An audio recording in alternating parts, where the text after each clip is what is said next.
Assalamualaikum warahmatullahi wabarakatuh. Perkenalkan, nama saya Wawan Kurniawan. Dalam hal ini akan menjelaskan tentang materi-materi yang kita bahas di mata kuliah Sistem Informasi Manajemen atau disingkat dengan SIM. Jadi, yang saya akan bahas itu pada pertemuan keempat dan pertemuan keenam. Pada pertemuan keempat, kita membahas mengenai infografis, perusahaan-perusahaan dalam menghadapi penyebaran virus corona. Jadi di sini yang saya angkat dalam perusahaan yaitu perusahaan PT Telekomunikasi Seluler atau disingkat dengan PT Telkomsel. Jadi PT Telekomunikasi Seluler adalah suatu perusahaan yang bergelut di bidang operator telekomunikasi seluler yang didirikan pada tanggal 26 Mei tahun 1995 dan berkantorkan di Jakarta. PT Telekomunikasi Seluler ini menghasilkan output atau beroperasi yang menghasilkan kartu pasca bayar, contohnya kartu Halo, dan kartu prabayar, contohnya kartu As dan Simpati, dan kartu lainnya. Kita baru-baru saja ditimpa oleh musibah yaitu virus corona atau COVID-19 hampir di seluruh penjuru dunia, khususnya di Indonesia. Jadi, dalam hal mengantisipasi penyebaran virus corona, pemerintah mengambil kebijakan yaitu work from home atau bekerja di rumah. Jadi, dalam hal ini, PT Telekomunikasi Seluler dalam hal mendukung kebijakan work from home atau bekerja di rumah melakukan kontribusi-kontribusi sebagai berikut. Yang pertama, PT Telekomunikasi Seluler atau Telkomsel memberikan kuota gratis sebesar 30 GB kepada seluruh pengguna kartu Telkomsel, baik itu pasca bayar maupun prabayar, dengan cara mengaksesnya di aplikasi My Telkomsel. Jadi di sini diberikan kuota sebesar 30 GB dalam mengakses aplikasi Ruang Guru yang bekerja sama. Jadi bagi siswa maupun mahasiswa yang ingin mengakses aplikasi Ruang Guru itu bisa diberikan kontribusi sebesar 30 GB yang diberikan oleh Telkomsel Rp0 tanpa ada bayaran. Yang kedua, PT Telekomunikasi Seluler melakukan sosialisasi secara internal kepada seluruh karyawan mengenai COVID-19 agar karyawan tetap fit dan terhindar dari virus corona, dan melakukan kebijakan untuk proses kerja karyawan secara remitted untuk membagi konsentrasi berkumpulnya karyawan.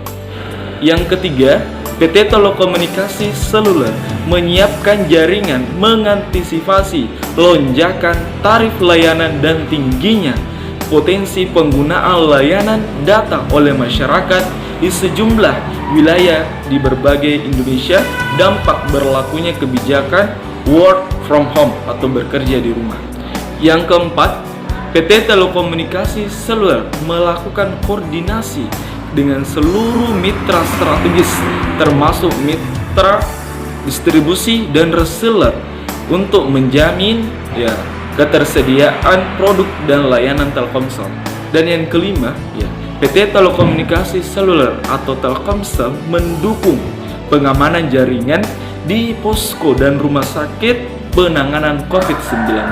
Jadi inilah langkah-langkah yang diambil oleh PT Telekomunikasi Seluler atau Telkomsel dalam kontribusi mendukung kebijakan pemerintah yaitu work from home. Jadi selanjutnya kita berlanjut ke materi pertemuan ke-6 yaitu infrastruktur teknologi informasi.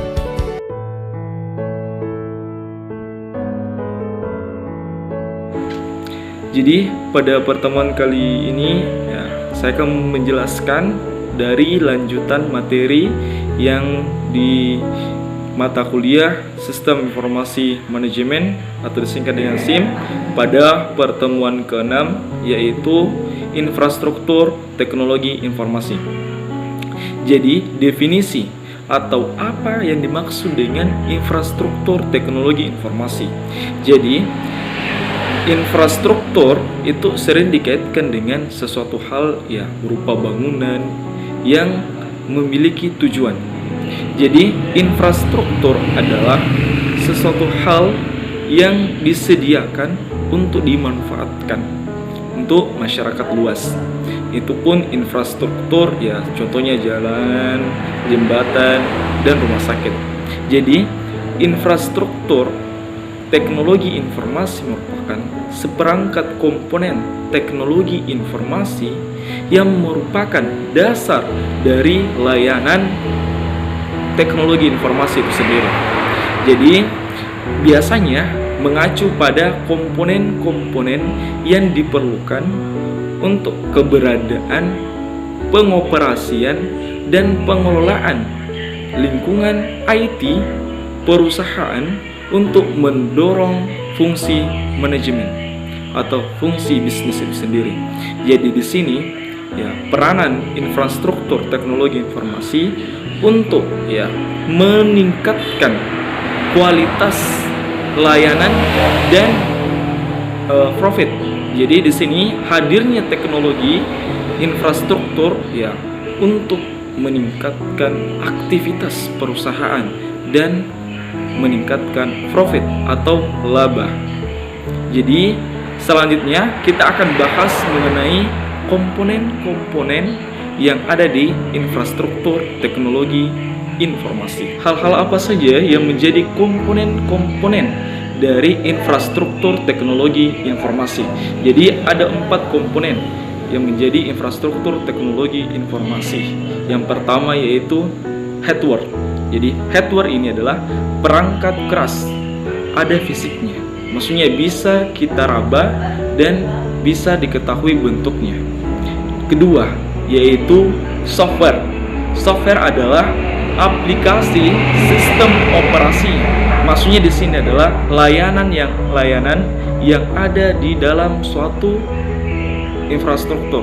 Contohnya kalau ada handphone, maka softwarenya atau perangkat lunaknya itu aplikasi-aplikasi yang ada di dalam handphone tersebut. Selanjutnya adalah jaringan. Jaringan merupakan pendukung koneksi, telekomunikasi, dan internet. Dan yang terakhir yaitu keempat yaitu fasilitas lainnya. Maksudnya di sini adalah keamanan infrastrukturnya, keamanan layanan yang telah diberikan, apakah terjamin ataupun ada izin dari pemerintah. Lebih mengkaji lebih dalam mengenai komponen-komponen infrastruktur teknologi informasi. Jadi yang kita dalami itu hanya ada 2, yaitu komponen-komponen infrastruktur teknologi, yaitu hardware dan software. Jadi hardware adalah sesuatu yang berisikan perangkat atau komponen-komponen yang keras. Maksudnya di sini bisa ada fisiknya. Jadi di sini ada 4 ya komponen-komponen dari hardware, yang itu platform digital mobile. Maksudnya di sini adalah contohnya tablet, smartphone. Jadi digunakan dalam bisnis. Jadi handphone atau smartphone biasanya itu orang menggunakan bukan hanya untuk telekomunikasi, tetapi bisa saja menjadi peluang bisnis. Bisa saja berkat adanya smartphone sehingga peluang-peluang bisnis bisa tercipta. Kedua, memudahkan digunakan. Jadi smartphone itu mudah digunakan dan mudah dibawa kemana-mana. Dan yang ketiga adalah lebih dekat dengan konsumen. Setiap orang pasti punya smartphone, dan inilah yang menjadi peluang bisnis bagi seorang yang memanfaatkan teknologi informasi. Selanjutnya yang kedua yaitu virtualisasi atau cloud computing. Jadi di sini adalah akses data tanpa batas waktu dan tempat. Jadi di sini adalah kita diberikan kemudahan dalam hal mengakses semua hal mengenai informasi di mana saja dan kapan saja. Tapi kalau di negara kita, negara Indonesia, ya belum bisa menjamin karena mungkin ya masih kurang dengan adanya jaringan internet, sehingga tidak bisa dialokasikan atau tidak bisa diterapkan di Indonesia. Dan kurang memadai infrastruktur pendukung dari cloud computing. Selanjutnya yang ketiga adalah green accounting. Maksudnya di sini adalah meminimalisir dampak IT bagi infrastruktur seperti proses hemat energi. Jadi setiap infrastruktur yang dibuat atau yang diciptakan, contohnya smartphone, ada hemat energi ataupun hemat di dalam pemakaian energi. Selanjutnya yang keempat yaitu komputasi otonomi atau komputasi otonom.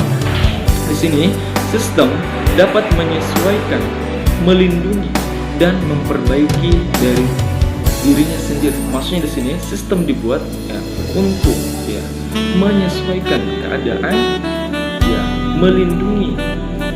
melindungi dirinya sendiri dan memperbaiki dirinya juga. Jadi sistem dibuat ada memang obatnya, ada memang penawarnya. Jadi sistem dibuat untuk memudahkan kita. Jadi selanjutnya kita akan bahas lebih lanjut mengenai perangkat lunak atau software. Selanjutnya kita akan membahas mengenai komponen infrastruktur teknologi informasi yang kedua, yaitu software atau perangkat lunak atau biasa disebut dengan aplikasi atau layanan. Jadi di sini aplikasi yang dibuat oleh program lepas dan tidak terikat biasanya di-download di Play Store. Jadi di sini itu aplikasi-aplikasi yang tidak tersedia di infrastruktur, tetapi ada layanan dari luar dan bisa diakses ketika kita mendownload aplikasi tersebut. Sedangkan yang kedua adalah perangkat lunak untuk web. Maksudnya di sini internet, Explore, Google Chrome. Maksudnya di sini adalah infrastruktur sudah menyediakan aplikasi tanpa diinstal atau di-download. Demikianlah pembahasan mengenai komponen-komponen dalam infrastruktur teknologi informasi, baik itu hardware dan software. Selanjutnya kita akan bahas mengenai isu manajemen. Ya, di sini peranan atau fungsi seorang manajer dalam hal memutuskan masa depan suatu perusahaan, apalagi berkaitan mengenai infrastruktur teknologi informasi.